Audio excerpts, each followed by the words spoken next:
me yasa annabi sallallahu alaihi wa alihi wa sallam yayi Allah wadarai da annamimi, yace kuma annamimancinsa tun a kabari za a fara mishi azaba. Annamimi shine mai daukan maganar sharri daga wani waje ya kai wani waje.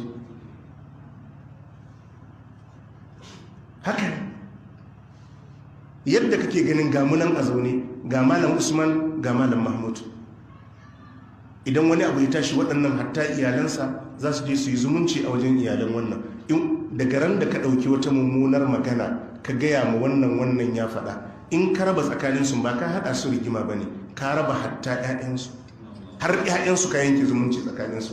Annamimi bai yi ba, annamimi bai yi ba, har 'ya'yansu daga ran da aka ce ba su magana Allah ya sauwaƙe, daga ran da aka ce sun samu saɓanin ba su biyu suka yi ba, har 'ya'yansu sun rabu, har 'ya'yansu sun rabu akan wata ƙaramar magana, sai ka je ka haddasa fitina a tsakanin mutane. shi yasa karka yadda da wanda zai dinga zuwa yana gaya maka irin waɗannan maganganu. Wai wani ya zage ka, ya soke ka, yayi kaza, ko ba a gaya ma ba dama ka san ana zagin ka sani ana zagin ka ana kushe ka, to ka dauka baka da lokacin kuma a zo a gaya maka. Yanzu kai ka dauka ba a zagin ka, kai ka dauka ba a kushe ka. Kar ka yadda ka bude kofa, kana zaune lafiya sai wani ya zo ya ce to ai wani ya ce kaza, daga inda ya gaya maka ya daga maka hankali. Yanzu wanda ya zage ka ne ya cuce ka, ko wannan munafikin da ya zo ya gaya maka? Haka ne.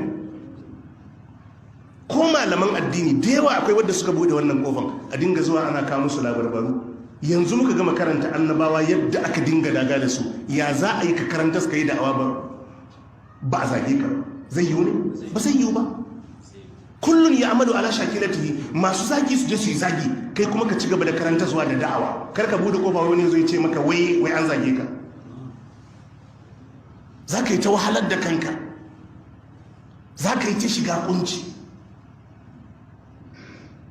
za ka yi ta shiga damuwa.